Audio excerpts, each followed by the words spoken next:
xibaar yu wér te wóor ca tàng ba abonnez-vous pour ngeen di mën di jot suñuy vidéo. mbégteek bànneex la ñuy am di jano ak yéen ñi nga xam ne yéen a ñuy topp ci chaîne bii di Buzz 221 HD ni ñu koy defee saa su ne rek di leen indil ay xibaar la ca gën a fees nag ki nga xam ne moom moo fi nekkoon jiitu réew mu Sénégal ginnaaw ba mu fuy jógee nag ki nga xam ne nag moom moo di Macron di président bu France daf ko defoon li nga xam ne nag moom moo di envoyé spécial 4P loole nag ginnaaw loolu nag moom jiitu réew mi bu ñu sukkandikoo ci ay xibaar daal dinay démissionné la ko waral nag du leen lu dul élection législative yi nga xam ne nag daal dinañu ci dëtmal moom nag mu nekk li nga xam ne nag moom moo di tête de liste bu taxawu Sénégal ginnaaw loolu nag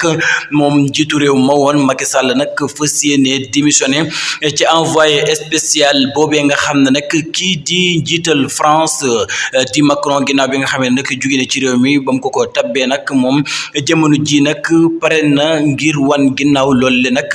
fas yéene jublu ci élection législative yi nga xam ne nag moom la ñu daal di dëtmal ci 17 novembre bi waaye itam kii di son excellence monsieur Bassirou Diomaye Diakhar Faye daal di koy jàpp ngir ñu daal di koy amal ci 17 novembre bile.